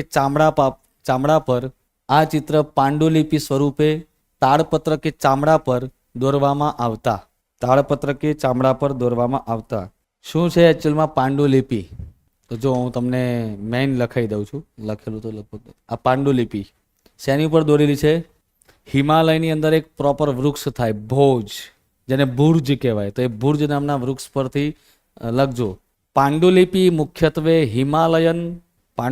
મુખ્યત્વે હિમાલયમાં થતા ભુર્જ નામના ઝાડની છાલ પર દોરવામાં કે લખવામાં આવતી. પાંડુલિપિને અંગ્રેજીમાં મેન્યુસ્ક્રિપ્ટ કહેવાય છે. પાંડુલિપિને અંગ્રેજીમાં મેન્યુસ્ક્રિપ્ટ કહેવાય છે, જે લેટિન શબ્દ મેનુ પરથી ઉતરી આવ્યું છે. તેનો અર્થ થાય છે હાથથી દોરાયેલું. આ સમયના ચિત્રોમાં બૌદ્ધ ધર્મના મહાયાન અને વજ્રયાન શાખાનો પ્રભાવ જોવા મળે છે. આ શૈલીના શ્રેષ્ઠ ચિત્રકારો છે વિતપાલ અને દિમ્મન.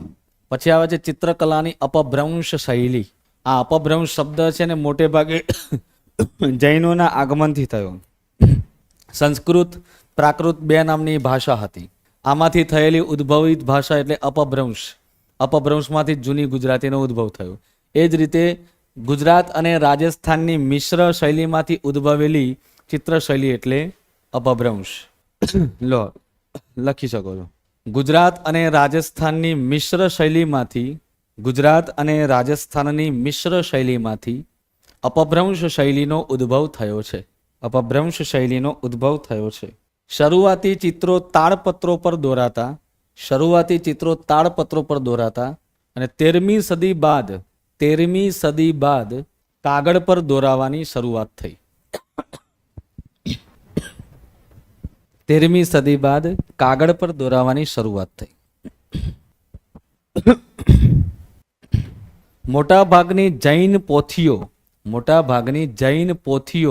આ શૈલીમાં ચિત્રિત કરવામાં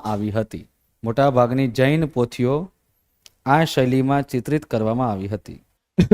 પછી આવે છે સંક્રમણ યુગના લઘુચિત્રો. એક મિનિટ, ઓકે લખો. સંક્રમણ યુગના લઘુચિત્રો, જેમાં ઇસ્લામિક આગમનથી ભારતમાં સલ્તનત અને મુગલ એમ બે પ્રકારના ચિત્રોનો ઉદય થયો. આ બધું નથી લખવાનું, આ બધું વાંચવા માટેનું છે. પણ રિસેન્ટલી થોડા સમયના જે પ્રશ્નો છે એમાં સલ્તનત અને મુગલના પ્રશ્નો બહુ ઓછા થઈ ગયેલા છે. છેલ્લા 3-4 વર્ષથી જોયા જઈએ તો આ પ્રશ્નો ઓછા થઈ ગયા છે. એટલે એ મુજબ હું તમને નથી કહેતો કે આ કરજો. તમને પરીક્ષામાં જે મેઇન જે પૂછાય છે હવે હું તમને ત્યાં ડાયરેક્ટ લઈ જઉં છું. મુગલ કાળમાં એવું થયું કે ઘણા બધા સારા ચિત્રકારો થયા, જેમાં શ્રેષ્ઠ ચિત્રકાર એટલે શાહજહાં. અકબરે એના સમયની અંદર કહેવાય છે કે ચિત્રકળાઓની શાળા શરૂ કરાવી. ઘણા લોકોને કહેવાય છે ત્યાં નોકરી ઉપર રાખ્યા. સેલરાઇડ પરંપરાની શરૂઆત અકબરના સમયમાં થઈ, પગાર ઉપર ચોક્કસ. પછી થયું ધીરે ધીરે કહેવાય છે કે જહાંગીર અને શાહજહાંના સમયમાં પણ આ ચિત્રો વિકસ્યા હતા. શાહજહાંના સમયમાં એવું કહી શકાય કે ચિત્રકળા ચરમસીમા ઉપર હતી. ચિત્રકળાની અંદર સોનેરી રંગો નહીં, સોનાને જ ઓગાળીને એનો રંગ બનાવવાનો ઉપયોગ થયો. ન કેવલ ચિત્રકળામાં પરંતુ શાહજહાંએ પોતાના મહેલની અંદર પણ જે ગોલ્ડન પટ્ટી જોવા મળે છે, જે આજના કહેવાય છે ઇન્ટિરિયર ડિઝાઇનર કહેવાય છે કે ફર્નિચરમાં યુઝ કરે છે ગોલ્ડન પટ્ટી, એ ગોલ્ડનની શરૂઆત શાહજહાંએ કરી હતી. એ પછી એવું થયું કે સોનાનો એટલો બધો ઉપયોગ થવા લાગ્યો કે દક્ષિણમાં મૈસૂર ચિત્રકળા સુધી પહોંચ્યો હતો. પણ થયું કેવું કે ચિત્ર હોય સાદું સિમ્પલ, પણ એમાં સોનાનો રંગ પૂરી દેતા એટલે ચમક આપતું હતું. એટલે એ ચિત્ર કેવું દેખાતું કે ભપકો દેખાતું. સોનું સારું ના નથી, પણ હવે માનો કે સોનાના કુંડલ પહેરીએ, સોનાની વેટીઓ પહેરી લઈએ, આખો સોનાનો આમ આખો આટલો મોટો હાર પહેરીને આમ ડોકું આમ નમી જાય એવું કરી નાખીએ, સોનાના બૂટ ને બધું, કેવું લાગે? ભપકો લાગે. પેલા કંઈક વચ્ચે પેલું કંઈક હતું કે ભાઈ તિરુપતિ બાલાજી મંદિરના જે પૂજારી છે એમની દીકરીના લગ્ન થયા, તો વિચાર કરો કેટલું બધું સોનું છે, આમ કંઈ છે કુંદી અહીંયા સોનું. એકચ્યુઅલી એડિટિંગ કરેલો હતો ફોટો. હવે પ્રોપરલી ભપકો દેખાતો હતો, પ્યોર ભપકો દેખાય. ઘણા તો પેલા વચ્ચે એક ફોટો વાયરલ કર્યો હતો એક મધ્યપ્રદેશની અંદર કે કંઈક યુપીની અંદર, લગભગ હા મધ્યપ્રદેશની અંદર એક ભાઈ છે કે ગોલ્ડન સમોસે વાલે, બરાબર, હાથમાં આવડું મોટું કડું સોનાનું પહેરેલું. ભાઈ ગૂગલ ઉપર સર્ચ કરો, મને ખબર પડી જશે. 3-3 હજારનું મળે છે આ. અને એમાં એ પણ કહે છે કે તમારે પૈસા ન જાય, પાછું વેચવું હોય તો વેચી પણ શકાય. આવી આવી જાડી સોનાની જે સાંકળ હોય છે કઈ ઓરિજિનલ બધી નથી હોતી. હવે તમને શું લાગે પેલો સ્પ્લેન્ડર લઈને ફરતો હોય સોનાની સાંકળ પહેરીને ફરે? એ સોનાની સાંકળ વાળો પછી બુકાટી લઈને ફરતો હોય યાર, કાં તો રોલ્સ રોય લઈને ફરતો હોય. થોડુંક તો વિચારો આપણે પાછા આમ જોઈએ યાર કેટલું બધું સોનું પહેર્યું છે. આ 10,000માં આખો આવી જાય છે આભૂષણ. મને એક વખત થયું તો મેં વિચાર કર્યો કે આટલી સોનાની સાંકળનો ભાવ શું હશે. તારું સીધું એમેઝોનની ઘણી બધી પેલી ખુલી વેબસાઇટો તો જોઈ તો અમુક તો 6,000. મેં કહું 6,000 મારું? અને પાછું 3 વર્ષની વોરંટી, કલર ન જાય એની. મેં કહું અચ્છા. મેં કહું આ લગ્નમાં જે મેં કહું કલરિયા કરે છે, મેં કહું તો આ હોય છે. જો આ સમયના જે શાહજહાંના સમયનું જે ચિત્ર છે એમાં શું પરિવર્તન આવ્યું તો કહી દઉં. જે દેવી દેવતાઓના જે ચિત્રો દોરાતા ને એની જગ્યાએ શાહજહાં એવું કીધું કે દેવી દેવતાના ચિત્રો બંધ કરો, મારા ચિત્રો દોરો. બરાબર આ છે. અને શાહજહાં તમને પણ ખબર છે થોડુંક પ્રકૃતવાદી પ્રેમી તો હતો જ, પણ સાથે સાથે થોડુંક ક્રૂર પણ હતો શાસક. કઈ રીતે? એને કીધું હતું કે મારો તાજમહેલ એટલો સરસ બનાવો, અને જેણે બનાવ્યો એના જ હાથ કાપી નાખ્યા. બરોબર છે. હવે હકીકતે ઘણા એમ કે છે કે આ બધી વસ્તુ ખોટી છે, નામ છે. તો જોઈ લો શાહજહાંના સમયમાં જ એક લખાયેલું પુસ્તક પણ છે, શાહીનામા. જેમ અકબરનામા છે એમ શાહીનામા છે. એ રહ્યું આગ્રામાં મ્યુઝિયમમાં જ છે. એમાં ખુદ લખેલું છે कि शाहजहां इतने परम शासक थे कि वो अपनी कारीगरी को कर्तव्य देने के लिए, मतलब કે કારીગરીને એવું કીધું કે પોતાની જે થયેલી જે તાજમહેલ છે એવું ક્યાંય બીજું ના બનવું જોઈએ, એટલા માટે કારીગરે હાથ કાપ્યા. અને આ હકીકતમાં પુરવાર સાબિત થાય છે. તો એનો એક બીજો પુરાવો આપું, કેમ કે આપણે બધા છે ને પુરાવા માનીએ છીએ. તો હું પુરાવો આપું તમને. અમદાવાદમાં મોતીશાહી મહેલ આવેલો છે, અને એ બનાવનાર જે કારીગર હતા એને ખબર પડી ગઈ કે તાજમહેલના કારીગરોનો હાથ કાપી નાખ્યો છે. બાકી એ પણ મુમતાજની યાદમાં જ બનાવેલો છે મોતીશાહી મહેલ. પણ એને પછી શું કરી નાખ્યું ખબર? બધું આખું મહેલ બહેલ મસ્ત બની ગયો, પણ એને શું કર્યું, જે દરવાજો હતો ને એ શાહજહાંની હાઈટ કરતા નાનો કરી નાખ્યો. શાહજહાંને નીચે નમીને જવું પડ્યું તો શું કે ખબર છે? બકવાસ છે, આ મારા માટે અપશુકનિયાળ છે, મને નીચે નમાવી દે એવો મહેલ શું કહું હોય જ ના શકે. એટલે એને દિવાલની જે પેલું હતું ને પેલું ઉમરો એને લાત મારી દીધી, કહી દીધું આજ પછી આવ મહેલ આપણો નહીં. અંગ્રેજમાં વિલિયમ કર્નલ કૌર આવી અને એને કલેક્ટર કચેરીમાં દાખલ કર્યો. પછી 1975માં સરદાર વલ્લભભાઈ પટેલ રાષ્ટ્રીય સ્મારક નામ અપાયું. હવે ખબર પડી ગઈ. એમને એમ કારીગર કઈ એને પડી હોય ને કે ભાઈ મને બીજું કામ આપે, એ કારીગરને બીજું ના કામ આપે, કારીગર ખુશ થઈ ગયો, હાશ હું બચી તો ગયો. આવું બધું છે. આ બધા શરૂઆતના મુગલ ચિત્રો હતા. તમે જુઓ ભગવાનને છોડી અને શાસકોના ચિત્રો. આ ખુદ અકબરનું ચિત્ર છે. જોધા અકબર ફિલ્મમાં પણ અકબરને આવી રીતે ઉપરની સીટ ઉપર બેસાડીને મંત્રણા કરતો બતાવવામાં છે. બાબરને ચિત્રકળાના વિકાસ માટે વધુ સમય નહોતો મળ્યો, એટલે તેણે ફારસી ચિત્રકાર બેજાદને સંરક્ષણ આપ્યું હતું અને વંશાલી અને વૃક્ષની શરૂઆત કરી હતી. ફારસી ચિત્રકાર અબ્દુલ સમદ અને મીર સઈદ અલીથી તે પ્રભાવિત થયો અને દિલ્હી જીત્યા બાદ પાછું ફરીથી કલાકારોને દરબારમાં સ્થાન આપ્યું, કેમ કે પાછો હારી ગયો હતો એટલા માટે. આ અકબરની વાત આવે છે. અકબરે દરબારી દસ્તાવેજોના સારા લેખન માટે અલગ અલગ ચિત્રકળાનો ઉદ્ભવ કર્યો. ત્યારબાદ એને કારખાનાઓ વગેરે કાર્યશાળાઓ બનાવી અને લોકોને વેતન ઉપર એટલે કે સેલરી ઉપર રાખ્યા હતા. અકબરની વાત કરીએ તો બહુ સારા શાસક થઈ ચૂક્યા, કેમ કે અગાઉ શાસકો માટે કામ કરી ચૂકેલા ભારતીય કલાકારોને પણ તેમણે આમંત્રિત કર્યા, આવો મારા ત્યાં. જેમ કે તાનસેન, સ્વામી હરિદાસ, સંગીતકારોને પણ આપ્યા. એવું કહેવાય છે કે અકબરના સમયમાં ભારતનો ઇકોનોમિક ગ્રોથ 32% હતો, જે અત્યારે 6.5 or 7 છે. જહાંગીરના સમયમાં એવું કહેવાય છે કે શાસનકળા પરાકાષ્ઠાએ હતી. સ્વભાવથી પોતે પણ પ્રકૃતિવાદી અને શાહજહાં પણ એ જ રીતે હતો. તો હવે હું તમને શાહજહાંના પેલા સોનાથી મઢેલા ચિત્રો બતાવું છું તમને. તુઝુ કે જહાંગીરની પુસ્તકનું પણ એક ચિત્ર બનાવેલું. જો સોનેરી રંગોનો અહીંયા ઉપયોગ થઈ ગયો હતો, પણ સોનાનો ઉપયોગ ન થયો. હવે જો તમને સોનાનો ઉપયોગ બતાવો, આ રે શાહજહાં અને આ છે મુમતાઝ છે. આમ એકબીજાની સામે ફૂલ પકડીને બેઠા છે, સ્માઇલ આપતા દેખાય છે, પણ થોડીક નર્વસતા દેખાય છે. બરાબર છે. અભી ઠહેરીએ, અભી हमने आपने ताजमहल नहीं बनवाया है. यूपी બોલીમાં આવું જશે ને. अभी रुकिए, तारीख ठहरिए, जब ताजमहल पूरा होगा तब हम आपका जो गुलाब है स्वीकारेंगे, तब तक आप वही तनिक ही बैठो. बराबर. तो आज है शाहजहां ગોલ્ડનનો ઉપયોગ કરનાર પહેલા ગોલ્ડન મેન. ઓકે. જો છે ને ચિત્રોની સજીવતા ઓછી કરી અને કૃત્રિમ સ્થિરતા લાવવાનો પ્રયાસ કરી દીધો, એટલે સોનાનો ભપકો વધી ગયો. હા, જહાંગીરને ચિત્રકળાનો સ્વર્ણયુગ કહેવાય છે.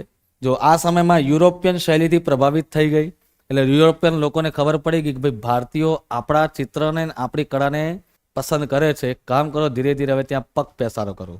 અને આવી ગયા ઔરંગઝેબના સમયમાં. જો આ બધી બાબત તમે ઓબ્ઝર્વ જેટલું કરશો તો ભવિષ્યમાં આઈએસ આઈપીએસ બન્યા પછી પણ કામ આવવાનું છે. ચિત્રકળાની ટેકનોલોજીમાં પરિવર્તન આવી ગયું. જો રૂપેરી રંગો વધુ વપરાયા. અહીંયા તમે જો ગોલ્ડનનો ઉપયોગ કરીને નકરો ભપકો જ કર્યો છે. હવે ઘોડાના ચિત્રમાં તમે જુઓ એક નારીનું ચિત્ર જોવા મળે છે. મતલબ કે અહીંયા પુરુષ પ્રધાનતા જોવા મળે છે અને સ્ત્રીનો સંહાર પણ વધી ગયો હતો. ઔરંગઝેબ વિનાશકાલે વિપરીત બુદ્ધિ, અહીંથી શરૂઆત થઈ. હવે અહીંયા જો શું થાય છે કે ઔરંગઝેબ ચિત્રકળા પ્રત્યે નહીં, એને તો કોઈ પ્રત્યે રુચિ જ નથી. રુચિ એક જ બાબતે હતી, તમને મંદિર તોડતા આવડે છે, આવી જાઓ, વેલકમ. બસ આ સમયમાં આ શરૂઆત થઈ. ચિત્રકારો બેરોજગાર થઈ ગયા, સંગીતકારો બેરોજગાર થઈ ગયા, નૃત્યકારો બેરોજગાર થઈ ગયા. અને મને તો આશ્ચર્ય એ પણ વાત થાય છે કે ઔરંગઝેબના સમયમાં સંગીત ચરમસીમા ઉપર હતું. બોલો, કોઈ કે એવું પણ ભણાયેલું છે? મને વિદ્યાર્થી કે સાહેબ ઔરંગઝેબના સમયમાં સંગીત પરાકાષ્ઠ હતું. મેં કહ્યું એને ક્યારે સંગીત સાંભળ્યું? મને એમ કહો ને.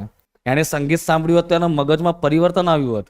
એ પીસફુલ મેન હોત, આક્રમક મેન ના હોત, બરાબર છે, એંગ્રી મેન ના હોત.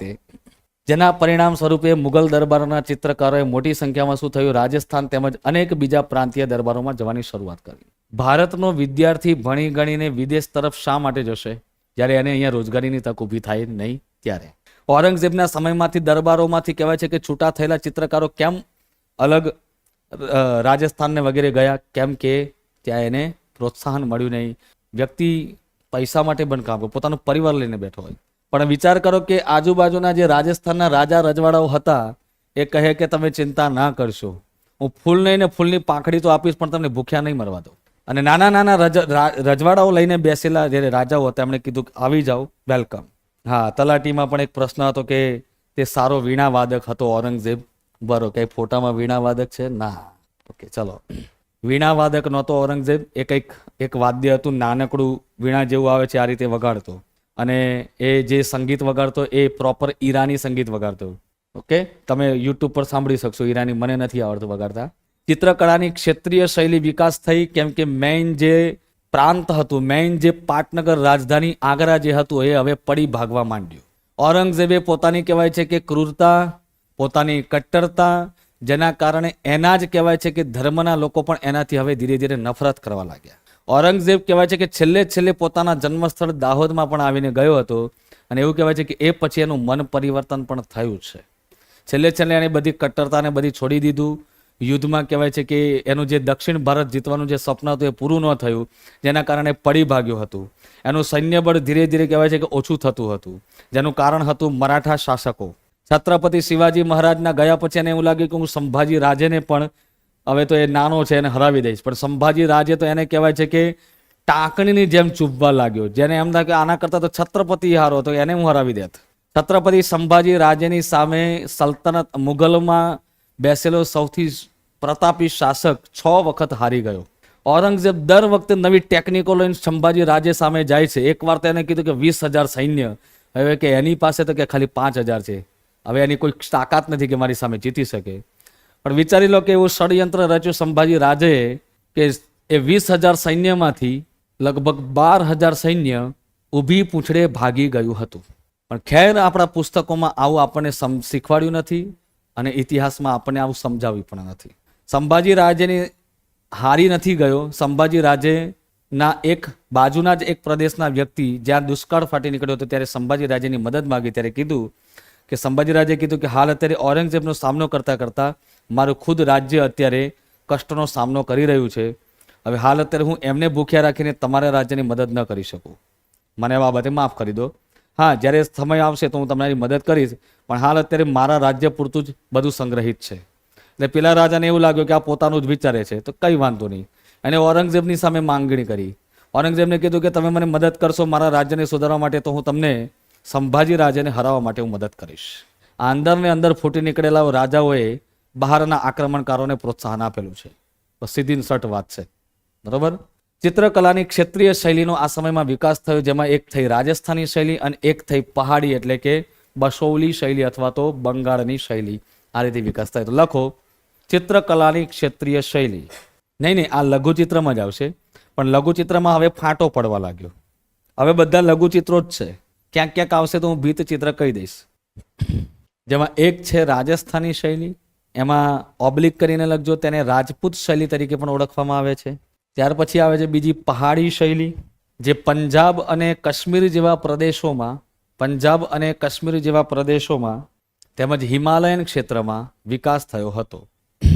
પંજાબ, કાશ્મીર, હિમાલય ક્ષેત્ર વગેરેમાં વિકાસ થયો હતો. હવે આમાં જે શૈલી આવે છે ઘણી બધી છે, પણ આમાં જે શૈલી આવે છે એ લખો. પહાડી શૈલી અંતર્ગત આવતી ચિત્ર શૈલીઓ. પહાડી શૈલી અંતર્ગત આવતી ચિત્ર શૈલીઓ. નંબર 1 બસ, ભાઈ દેખાય છે આ કલર? એક મિનિટ ડાર્ક લઈ લો. નંબર 1 પર આવે છે બસોલી શૈલી. નંબર 2 પર આવે છે ગુલેરી શૈલી. નંબર 1 બસોલી શૈલી, નંબર 2 ગુલેરી શૈલી, પછી આવે છે નંબર 3 કાંગડા શૈલી, નંબર 4 આવે છે ગઢવાલ શૈલી. ગઢવાલ કયા રાજ્યમાં આવેલું છે? નંબર 5 આવે કાશ્મીરી શૈલી. તો આ બધી પહાડી શૈલી અંતર્ગત વિકસેલી શૈલી છે. અને રાજસ્થાની શૈલીમાં લખવું તો પણ લખી નાખો. રાજસ્થાની શૈલીમાં પણ લખો લખી કાઢો. એક આવે મેવાડ શૈલી, એક આવે મેવાડ શૈલી, રાજસ્થાની શૈલી અંતર્ગત મેવાડ શૈલી, મારવાડ શૈલી, બુંદી શૈલી, બુંદી પેલી ખાવ છો ને, બુંદી શૈલી, બિકાનેર શૈલી, બિકાનેર, અને કિશનગઢ શૈલી, કિશનગઢ શૈલી. અને મધ્યપ્રદેશની, હા મધ્યપ્રદેશની પણ એક આવશે બુંદેલખંડ શૈલી. મધ્યપ્રદેશની બુંદેલખંડ શૈલી પણ આ સમયમાં વિકસી હતી. હવે રાજસ્થાની જે શૈલી જે છે ને, આ શૈલીનો વિકાસ 2 રાજ્યમાં થયેલો છે, એક રાજસ્થાન અને એક મધ્યપ્રદેશ. બંને જગ્યાએ કહેવાય છે કે રાજપૂત શાસકોનું શાસન હતું, માટે આ શૈલીને રાજપૂત શૈલી તરીકે ઓળખવામાં આવી.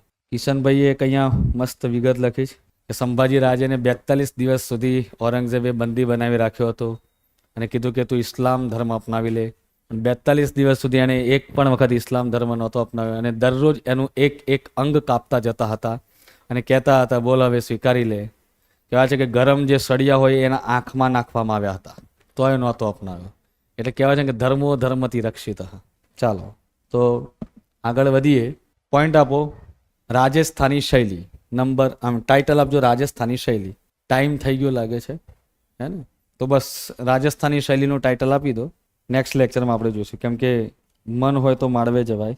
અને થોડુંક ટોપિક બી એ ટાઈપનું છે કે આપણને કંઈ વાંધો નહીં. અમુક ટોપિકમાં હું એવી રીતે ગેપ આપું છું કે જેવું ચિત્રકળા પૂરું થશે એટલે સંગીત આવશે અને એમાં તમને મોજ કરી દેવાનો છું. કેમ કે હું પોતે જ સંગીતકાર છું એટલે મજા આવી જશે. મજા એટલે આમ તમે વિચાર્યું નહીં હોય એવી મજા આવશે.